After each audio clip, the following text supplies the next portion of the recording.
Yeah, so part two to this.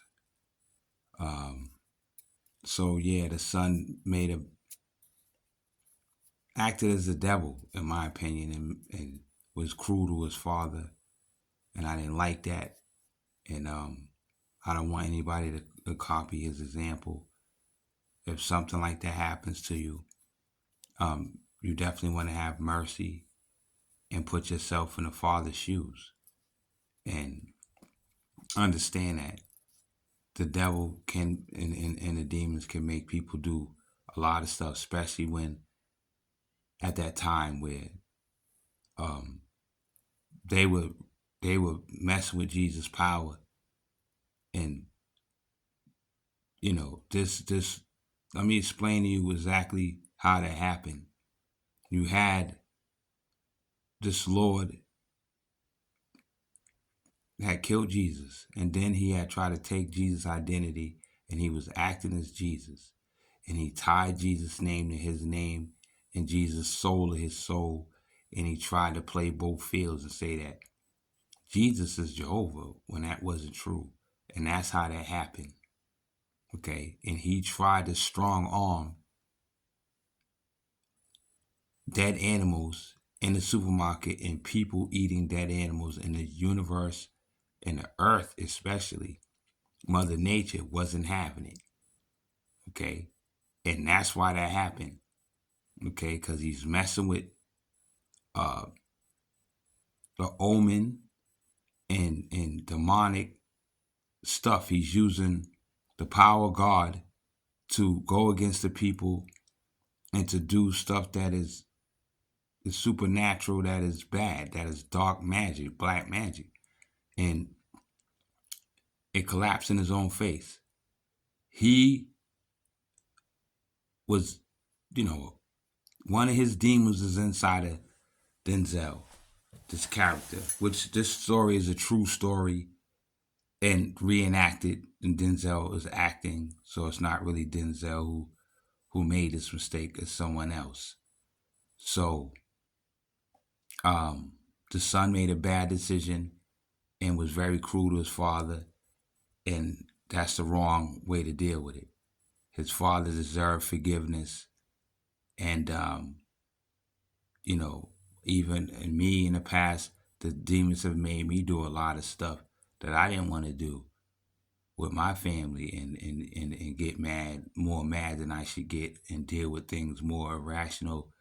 And you have to look at everything you done back in the day, or back when you were eating a lot of dead animals. You have to just forget about it and say, hey, I was a different person and I made these decisions. I was a false ghost. You have to understand that until you change your diet, you're a false ghost. And the decisions you make, your sex drive, and your attitude is all messed up and false. And you won't really see your true self and act like and really be happy until you changes, because as long as you do this, you're a false ghost. You have a monster inside of you, a spirit creature inside of you that you can't feel. You look normal, you feel normal, you think everything's fine, but it's not. That ghost in you is just waiting for you to be sleeping, like he caught Denzel, so he can make you do something and hit your child too hard, and or leave your child at the bus stop, or leave your child in the car with the windows rolled up and your child suffocate, or you leave your dog in there, a cat in there, and suffocate. Stuff like that happens because of this reason. Okay, so it was just a time where they had the Illuminati in the heavens had strong dom the government, and had the government letting this go on. And I told you that Jesus tried to take this to court many times, The people try to take it to court thousands of times. The places that kill animals have court cases, thousands, millions of court cases, all on it, all on whoever owns that place has thousands of court cases on their desk and don't know what to do with them, and is going to court with thousands of different organizations around the country for killing these animals, and the people want to prosecute them. The people want to kill them. You have people who have literally found these places and have sought the people who employees and have killed them and have jumped them and stabbed them and shot them and murdered them, okay, on their own, because the government wouldn't take care of this issue. So they're getting a lot of heat. You have Jesus has tore down millions of these places that killed animals. He's tore them down, and they go make new ones and somewhere and hide them, and then they sneak it around, getting these animals and doing this. But it's not all about just that. That was the time where the people had the hybrids up in them, and nobody knew what was going on. And they see the hybrids, they don't stay in you. They come in and out of you. They get in you for a moment. They're not supposed to be in you, so they're kind of scared to do it. And then you may drink a glass of water, and then they can't stay. They run out of your body because you got all this water. If you want to keep the devil out of you, just keep your body 90% water, 85% water, and they won't be strong inside of you if they're in you.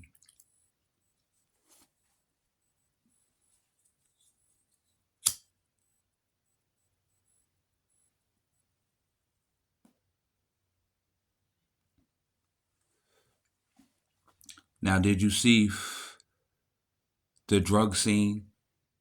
And that, like I was telling you, he said that, the kid said, "I'm going to make it out of here." He said, "You're going to make it in a casket." He said, "Them drugs going to get you. That LSD, that crack, that morphine, that ecstasy, that heroin, that heroin, okay? Them amphetamines, one of them going to get you. That pussy is get you. Or the liquor will get you."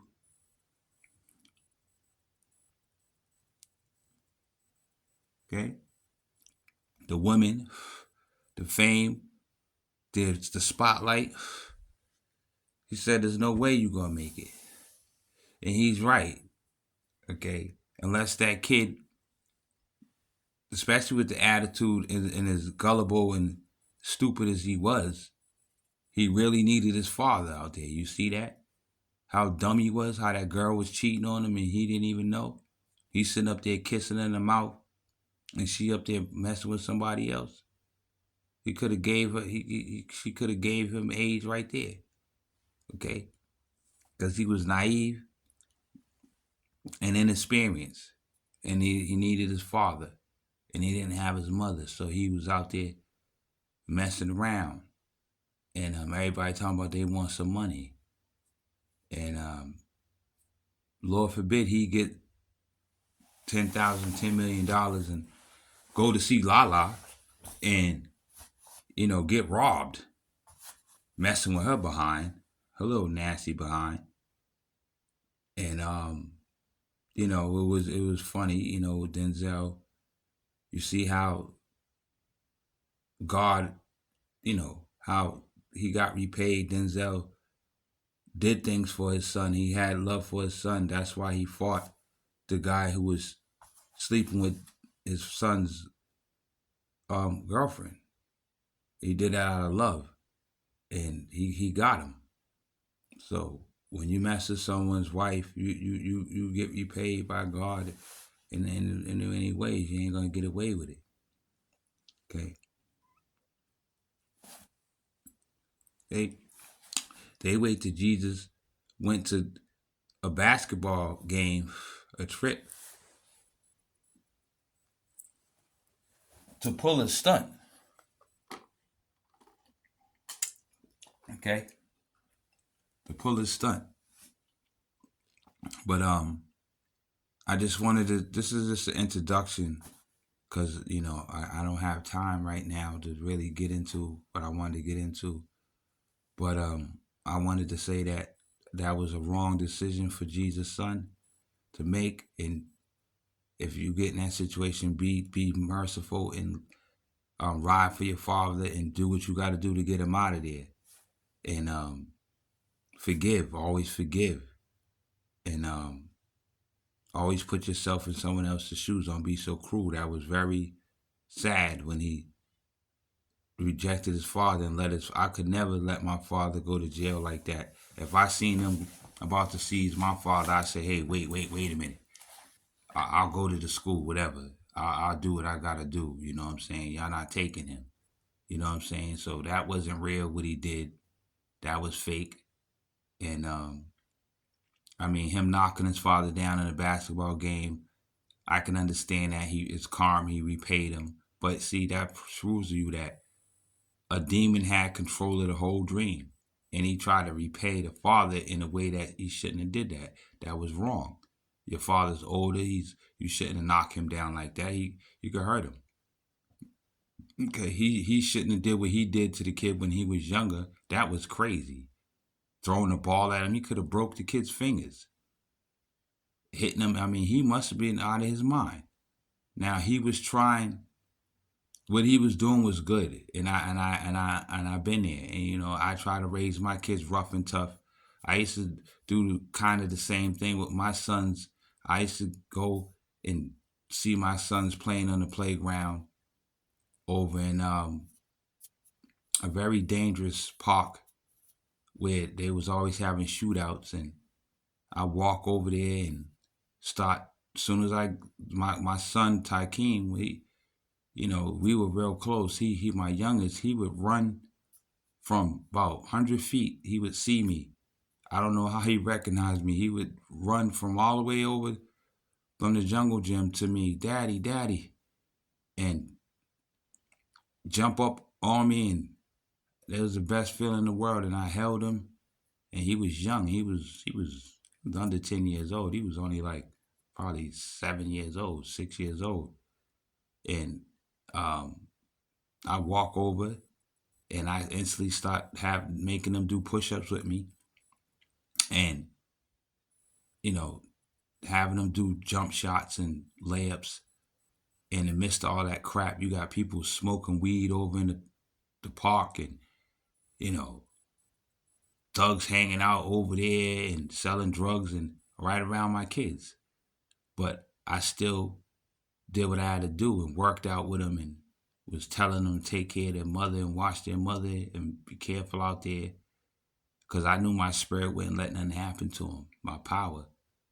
And so I look up and I see their mother on the third floor porch talking on the phone, and she's staring down at me, looking crazy at me, and don't even say hi. And I just, all right, and I just keep doing push-ups with them and all this. And she's talking on the phone. I can hear her talking about me. Oh yeah, that's their father.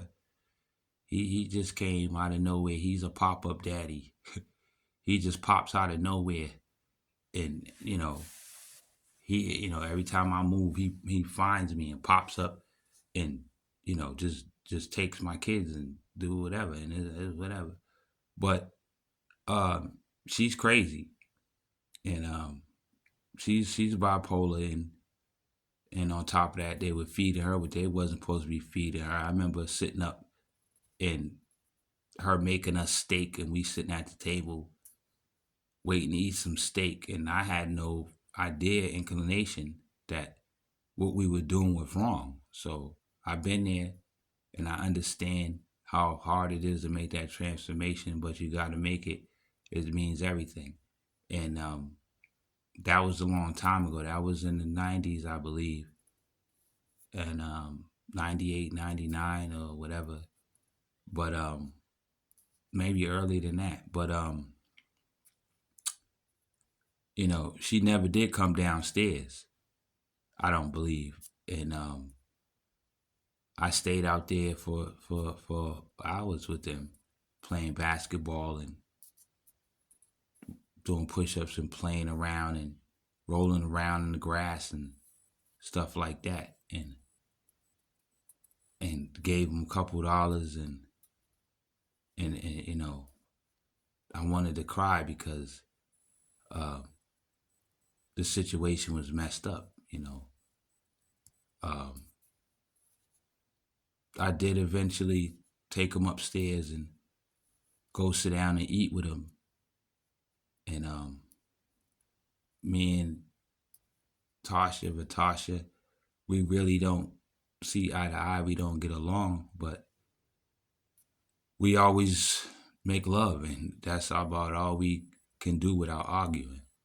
So that's how that relationship was for 8 years, and before that, it was we had our kids, but after we had our kids, it lasted 8 years after that, and that's all we would do that we could get along. Other than that, if we went to the movie theater or we went to the Toys R Us, we'd be arguing, about stupid stuff, and we didn't get along at all. We got along fine until,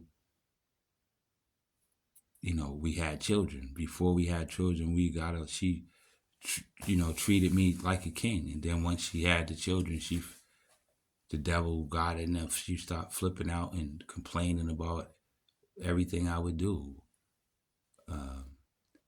But it just goes to show you how the system, the devil system, tries to break black families up. And like I said, you want to be merciful to pops or the moms if they make a mistake when you're young and stuff like that. And you want to always be nice and do what everyone else wouldn't do. Don't copy what everyone else would. Follow your heart. Don't try to be mean and repay somebody because they did something mean. Just you be yourself and be nice, and that'll come back to you. We'll get into more Starseed talk later, but for now, we're gonna close this up. I just wanted to say that, I did a lot of train my sons to play basketball. I was in the paper a couple times for scoring, 20 points or whatever, 10 rebounds, and, blocking shots and steals, and with Dorchester High. And I was really good at basketball, and I would go up there with Joy Mother, and we would be all net. She asked, I would just hit all net, wouldn't miss 10, 20 times in a row from the 3-point line or whatever. And it was that getting that, because I was playing basketball every day, battling different. Me and my friend Eric, my cousin Eric, would take on different challenges and play all day and play like 10, 20 different people. And we would win most of the games, and we was playing for money and stuff. But I trained my sons to play basketball, to do karate. Both my sons have took karate classes and know karate, and now they have their own apartment together, and they're, I was helping them out with that, but then I haven't seen them for a while. My youngest son we cool, but my oldest son is mad at me He says that I didn't come by for 3 years, and that's his thing. One time I seen him, he told me to sit down. So I sat down with him. This is when he was real young, about 14, and he was upset, and he let me have it and told me this and that, and him and his mother walked off and got on the train and left. His mother doesn't drive because she's just one of the people who don't drive. She still doesn't have a car. She doesn't drive, and she needs some help. She's kind of off the wall. Never had a job. She was gonna be a nurse. She started training for that. Never did it. So I don't know how she's making it, but she's been living off me her whole life and off the checks that automatically go to her and my kids. So we'll finish this later on.